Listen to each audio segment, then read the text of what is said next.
everyone, welcome back to my channel. Today I'm going to be doing my first drugstore foundation review. It's going to be on the CoverGirl Outlast All Day Stay Fabulous foundation. It says it's a 3-in-1. It claims to have the lasting power of primer, the coverage of a concealer, and the blendability of a foundation in one, and you're supposed to stay shine free.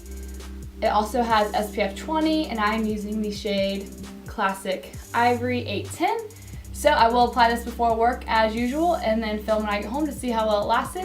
So if you want to see the rest of the review, then just keep watching. Here I'm applying a primer first this morning. It is the Stila One Step Prime, the oil-free one. And then I'm using a Morphe Y8 brush to apply the foundation all over my face.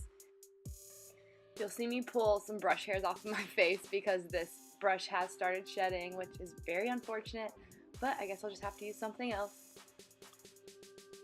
There's a lot of new makeup out at the drugstore now, which we're going to have to get our hands on in the future, but first I figured we would try a throwback. Here I'm just taking a dry sponge and dabbing where there were some brush marks on my face. And then we're going in with what I think is one of the best drugstore concealers, which is the Maybelline Master Conceal by Face Studio. I think this is underrated. A little goes a long way. That's the trick with it. And we're sipping on our tea. And then just going to blend out our concealer with our Morphe Y10 brush. Using the Merle Norman Contour and Highlight Duo for under my eyes, and the Flawless Effect Loose Translucent Setting Powder for all over my face. And voila, I am ready for work. And then wonder why there's Christmas music playing, and I'm off. Hi you guys! Okay, so I just got home from work, literally just walked in the door like 10 minutes ago. It is 6:40 now, and I put this on at like 8 this morning, I believe. I haven't blotted, I haven't used powders, and this is how we are looking. Before I go into the rest of the review, I just want to add that every time I do a review, it's not a first impression review ever. It's never the first time I've worn it. I've always worn it at least 4 times prior.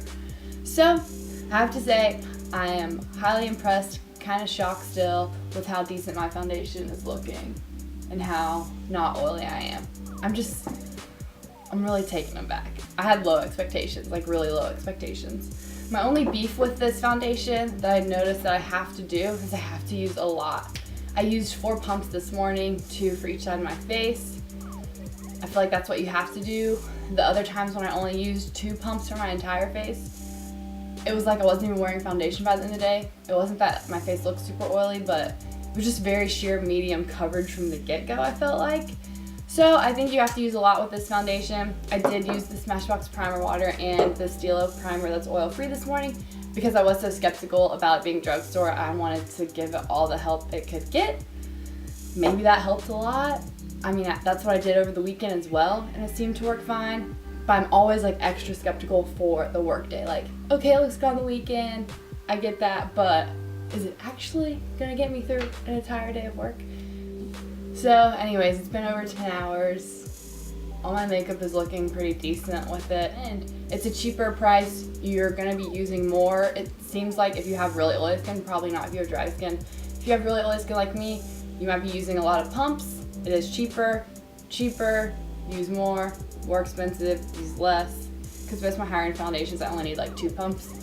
So the choice is yours. I really like this, but I will totally keep you updated in the description box below if my opinion on this changes at all.